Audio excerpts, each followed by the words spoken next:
Urban naxalite రూపంలో అక్కడ ఉన్నటువంటి ఏదైతే మావోయిస్టులు నక్సలైట్లు అడవుల్లో ఉండే వాళ్ళని తీసుకొచ్చి ఇప్పుడు వాళ్ళు నిజంగా అప్పుడే వేసి పడేసేది ఉండే, ఎవరైతే లొంగిపోయారో వాళ్ళని వేసి పడేసేది, అక్కడ కూడా వాళ్ళని వేసి పడేసి ఉంటే చక్కగా అవుతారు. వాళ్ళు వచ్చి ఇప్పుడు అర్బన్లోకి వచ్చి నక్సలైట్ల రూపంలో వచ్చి వాళ్ళకి మొత్తం ఫండింగ్. మీరు ఏదైనా సంఘం కార్యక్రమం చూస్తుంటే చూడండి, ఖచ్చితంగా వాళ్ళే ఉంటారు. వీళ్ళకి దేవుడు నమ్మం అది నమ్మం అంటారు, మళ్ళీ ఏం చేస్తారు, క్రీస్తుని యేసు ప్రభుని గుర్తిస్తారు, వాళ్ళకి ఇచ్చేస్తారు. హిందుత్వం మీద దాడి చేసినప్పుడు వీళ్ళు మాత్రం మాట్లాడరు.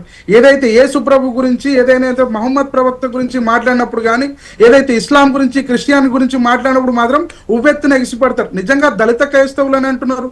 దళిత క్రైస్తవులు అనేటువంటి పదానికి ఏదైనా రాజ్యాంగంలో హోదా ఉందా? అయితే దళితులన్నా ఉండాలి, లేకుంటే క్రిస్టియన్ అన్న ఉండాలి. రెండు కలిపి చేయడం ఏంది నాకు అర్థం కాదు. కొంతమంది మతం మారుస్తారు, గొర్రెలాగా మతం మారిపోతుంటారు, మతం మారుస్తుంటారు.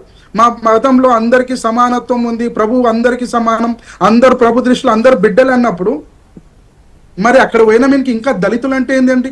రెడ్డి చర్చిలు, కమ్మ చర్చిలు, కాపు చర్చిలు, మాదిగ చర్చిలు, మాద చర్చిలు ఏంటండి?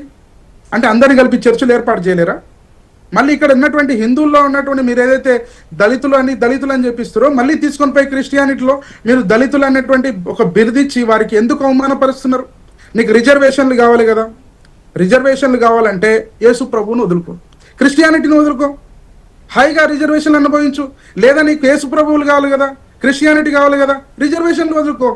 కొంతమంది ఇప్పుడు ఉన్నటువంటి కొంతమంది హేతువాదులు, నాస్తికవాదులు మతం ఏమైనా తిండి పెడుతుందా, మతం ఏమైనా బిచ్చం వేస్తుందా, మతం ఏమైనా ఉడుతుందా అని అంటారు కదా.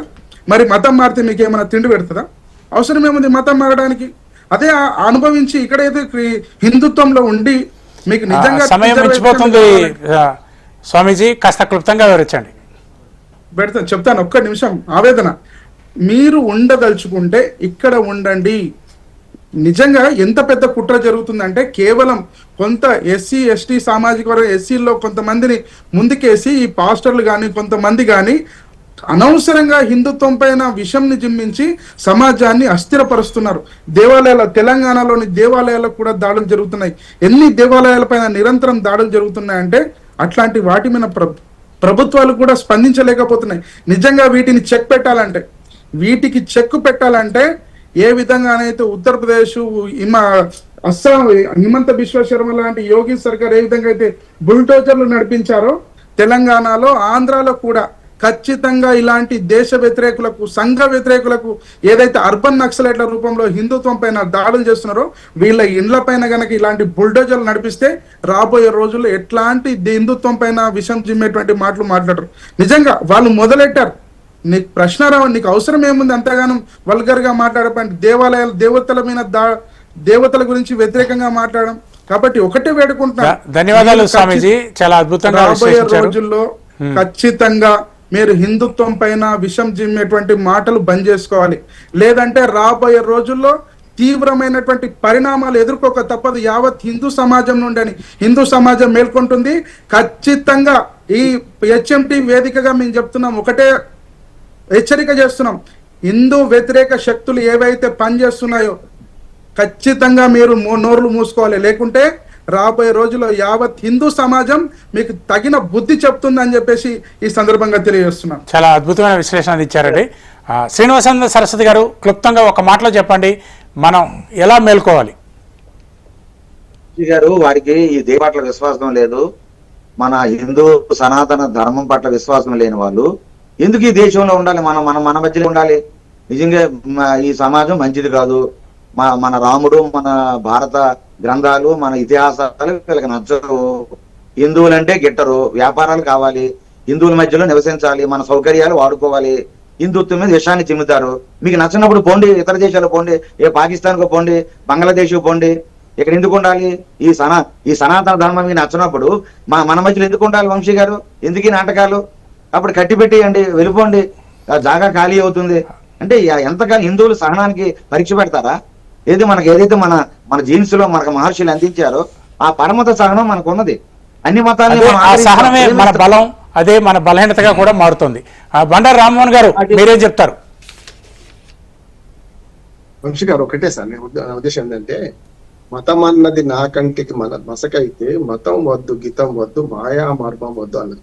మతంలోని మూఢత్వాన్ని పరిహరించుకుందాం. వేద విజ్ఞానాన్ని సంపాదించుకుందాం, వేద విజ్ఞానాన్ని ప్రజలకు పంచుతాం. ఈ హెచ్చరికలు ఇవన్నీ పనికి రావటం స్పష్టంగా చెప్తాను. మనము భారతీయతను గౌరవిద్దాం, భారతీయులను గౌరవిద్దాం అంతే తప్ప దీనివల్ల ఏమైతే మూఢత్వం పెంచుకుంటే మనకే నష్టం అంటున్నా. నేను చెప్పాను కదా, ఆనాటి లోకాయుతులను గౌరవించిన సమాజం, చార్వాకులను గౌరవించిన సమాజం, బౌద్ధిజాన్ని గౌరవించిన సమాజం, ఆర్య సమాజాన్ని గౌరవించిన సమాజం. కనుక మనము దేవుడి పేరు మీద ఈ మన ఇట్లాంటి వ్యక్తిత్వ హనాలను వ్యక్తిగతంగా చేస్తే తప్పు. మీరు చివరిగా ఒక మాట చెప్పండి. భావన లాంటి వాళ్ళకి అందించిన ఈ సనాతన ధర్మాన్ని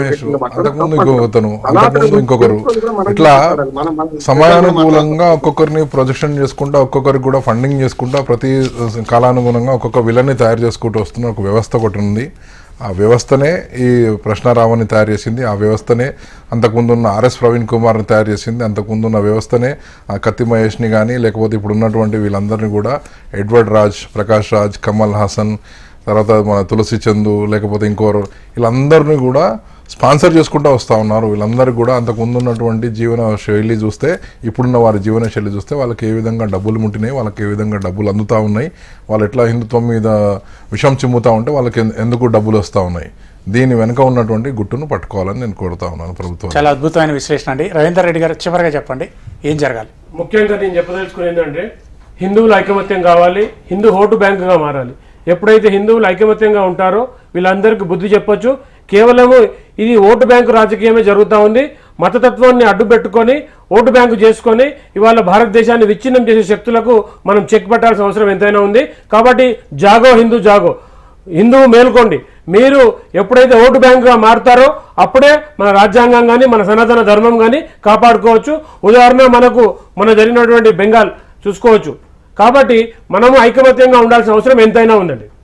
చాలా అద్భుతమైన విశ్లేషణ అందించారు. ఈ కార్యక్రమంలో పాల్గొన్న ప్రతి ఒక్కరికి, బండారు రామ్మోహన్ గారికి, అలాగే సామ కృష్ణారెడ్డి గారికి, రవీందర్ రెడ్డి గారికి, ఏపీ సాధు పరిషత్ అధ్యక్షులు శ్రీనివాసానంద సరస్వతి గారికి, స్వామి శంకర్ గారికి అందరికీ ప్రత్యేక ధన్యవాదాలు. అలాగే యామిని గారికి కూడా ప్రత్యేక ధన్యవాదాలు. ఇది ఇవాళ చర్చ. హిందువుల ఐక్యత ఎంత ముఖ్యమో, హిందువుల ఐక్యతే భారతదేశానికి శ్రీరామ రక్ష. హిందువులు సమిష్టిగా ఉండి పోరాడితే మన ధర్మంతో పాటు దేశం కూడా చక్కగా నిలబడుతుంది. ఇది ఇవాళ చర్చ. మరో కార్యక్రమంలో మళ్ళీ కలుద్దాం. అంతవరకు సెలవు. నమస్తే.